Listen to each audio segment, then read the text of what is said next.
हम लोग पढ़ रहे थे क्लास 10 का यानी कक्षा 10 का हम लोग क्या पढ़ रहे थे केमिस्ट्री पढ़, ठीक है।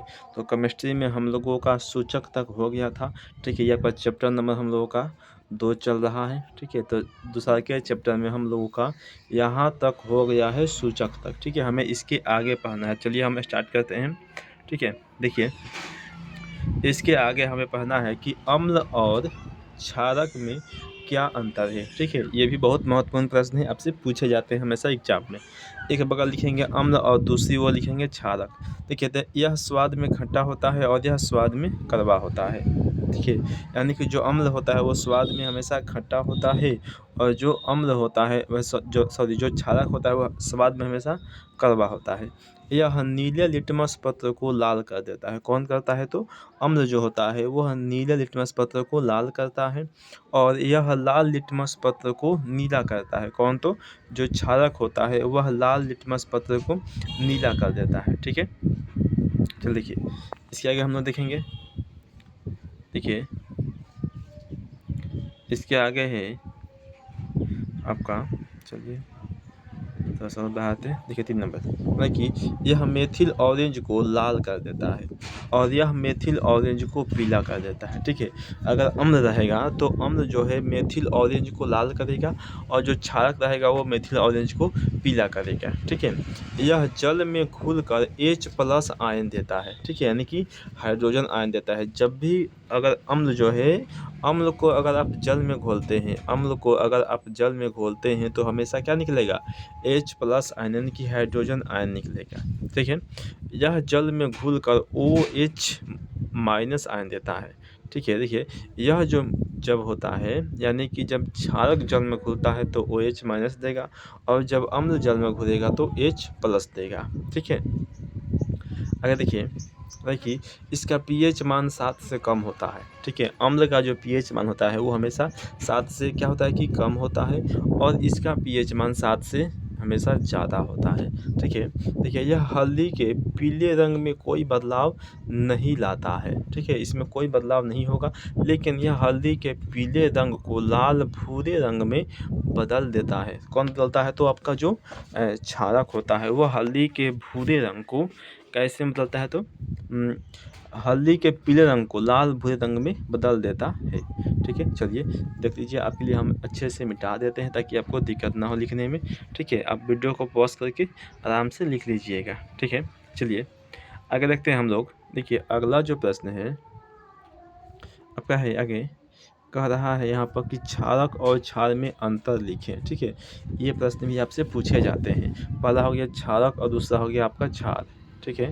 चलिए देखिए लिखेंगे यहाँ पर हम पहला में कि सभी क्षारक जल में विलय नहीं होते हैं, यानी कि जो क्षारक होते हैं सभी के सभी क्षारक जल में नहीं घुल सकते हैं, लेकिन सभी क्षार जल में विलय हो सकते हैं, यानी कि सभी जो क्षार होते हैं वो जल में मिल सकते हैं बहुत ही आसानी से, ठीक है। देखिए दूसरा का है, इसका आपका अंतर है कि सभी क्षारक क्षार नहीं होते हैं, ठीक है, लेकिन सभी क्षारक जो होते हैं वो क्षार होते हैं, ठीक है। तो आपको ये याद कर लेना है।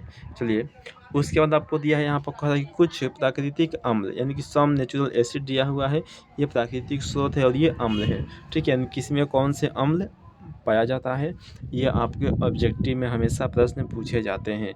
एक यानी कि अगर आप ये याद कर लेते हैं, आपको जो इधर हम टेबल दिए हैं इसको याद कर लेते हैं तो आपसे आराम से आपसे 3 से 4 नंबर आपका आराम से एग्ज़ाम में पक्का है कि बन ही जाएगा। नहीं बनने का कोई सवाल नहीं है, पक्का है कि आपसे प्रश्न जो है बनबे करेगा, क्योंकि इसको हमेशा पूछा जाता है, हर साल पूछता है और हर साल पूछेगा ही।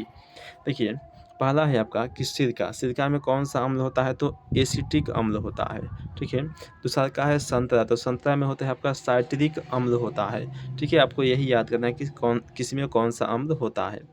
उसके बाद है आपका नींबू, तो देखिए नींबू में होता है आपका साइट्रिक अम्ल होता है। इमली, तो इमली में होता है आपका टार्टरिक अम्ल होता है। इमली में कौन सा अम्ल? तो टार्टरिक अम्ल होता है। अगर देखिए अगला है आपका अमरूद, तो अमरूद में होता है आपका अक्जेलिक अम्ल।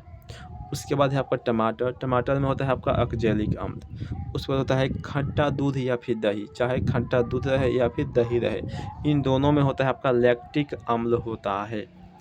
उसके बाद है चींटी का डंक, तो चींटी के डंक में होता है मेथेनोइक अम्ल। ठीक है। उसके बाद है आपका नेटल का पौधा, तो नेटल के पौधा में आपका कौन सा होता है, हमेशा आपका मेथेनोइक अम्ल होता है, मेथेनोइक अम्ल। अगर देखिए मधुमक्खी का डंक, तो मधुमक्खी के डंक में भी मेथेनोइक अम्ल होगा। देखिए सेव में कौन सा होता है, मौलिक अम्ल होता है, सेव में होता है आपका मौलिक अम्ल होता है। उसके बाद देखिए मक्खन, तो देखिए मक्खन में होता है आपका ब्यूटरिक अम्ल या फिर ब्यूटेनाइक अम्ल भी इसे हम कहते हैं, ठीक है, याद रखेंगे। उसके बाद है आपका वसा, यानी कि वसा जो फैट है उसमें कौन सा अम्ल होता है, फैट में भी अम्ल होता है, जी हाँ, फैट में भी अम्ल होता है। तो कौन सा अम्ल होता है आपका, स्टेरिक अम्ल होता है, फैट में स्टेरिक अम्ल होता है। आगे देखिए अगला है आपका मधुमक्खी का डंक, तो मधुमक्खी के डंक में होता है मेथेनोइक अम्ल, कौन सा अम्ल, तो मेथेनोइक अम्ल। उसके बाद है आपका प्याज, ठीक है, तो प्याज में होता है आपका एस्कॉर्बिक अम्ल होता है, प्याज में कौन सा अम्ल होता है, एस्कॉर्बिक अम्ल होता है। उसके बाद है आपका आंवला, आंवला में होता है आपका एस्कॉर्बिक अम्ल होता है। उसके बाद है आपका अमाशय, तो अमाशय में होता है आपका HCl यानी कि हाइड्रोक्लोरिक अम्ल होता है। जो हमारे पेट में अमाशय है उसमें कौन सा अम्ल होता है, आपका HCl होता है, यानी कि हाइड्रोक्लोरिक अम्ल होता है। उसके बाद है आपका चाय, देखिए चाय में होता है आपका टैनिक अम्ल होता है, कौन सा अम्ल, तो टैनिक अम्ल। उसके बाद है आपका जठर रस, ठीक है, तो जठर रस में होता है आपका गैस्ट्रिक अम्ल होता है, कौन सा अम्ल होता है, तो गैस्ट्रिक अम्ल। उसके बाद है आपका बिच्छू, बिच्छू के डंक में कौन सा अम्ल होता है, तो फॉर्मिक अम्ल पाया जाता है बिच्छू के डंक में, ठीक है।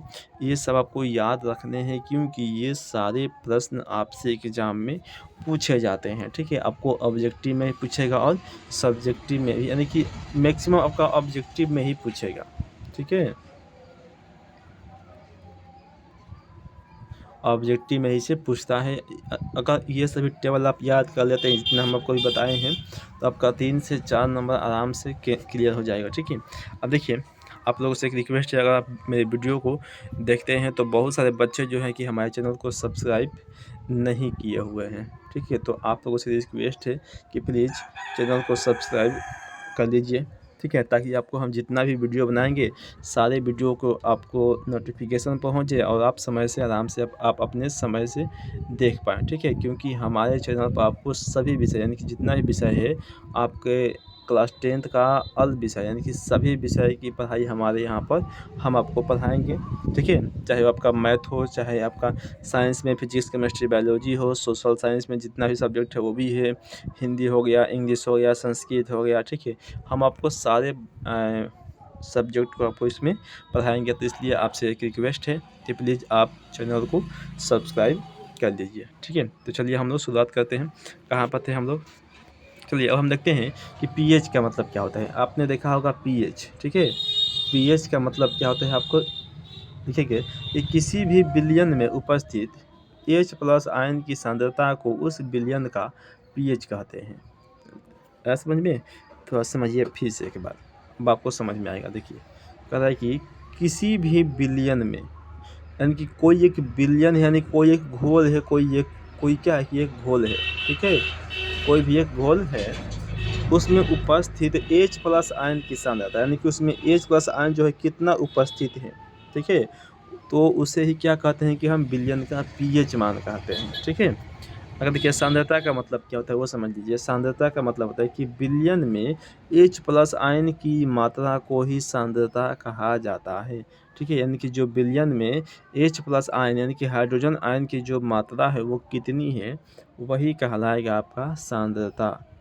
अब देखिए पीएच का मतलब क्या होता है, समझते हैं कि पीएच का जो मतलब है वो क्या होता है, क्यों हम पीएच पीएच बोल रहे हैं बार बार, समझिए ध्यान से। देखिए पी का मतलब होता है पोटेंज या फिर पावर, और एच का मतलब होता है कि हाइड्रोजन, यानी कि पावर ऑफ हाइड्रोजन, या फिर इसको लिख सकते हैं हम लोग पोटेंज ऑफ हाइड्रोजन, ठीक है, दो भाषा में इसे हम लिख सकते हैं, ठीक है, यानी कि आप इसे हम दो तरीके से आसानी से लिख सकते हैं। अब आपको समझ में आ गया होगा।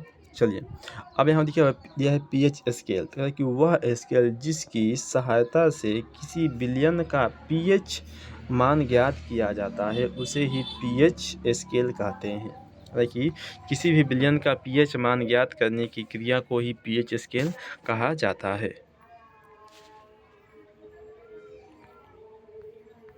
देखिए उसके बाद आपको दिया है हालाँकि पीएच स्केल हमें यह बताता है कि विलयन कितना अम्लीय है या फिर क्षारीय है। पीएच स्केल का मतलब यही है और कुछ मतलब नहीं है, बस उसका यही मतलब है कि बताना कि जो विलयन है वो कितना अम्लीय है या फिर कितना क्षारीय है। पीएच का मतलब यही है, उसको बताना। ठीक है, चलो देखिए कि इसकी खोज यानी कि पीएच स्केल की जो खोज है वो सोरेनसन ने 1909 ईस्वी में किया था।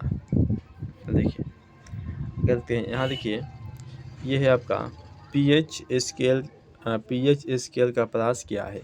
चलिए इसको हम आपको अगले वीडियो में बताएंगे। यहाँ आज तक ले हम यहीं पर रखते हैं। ठीक है, चलिए।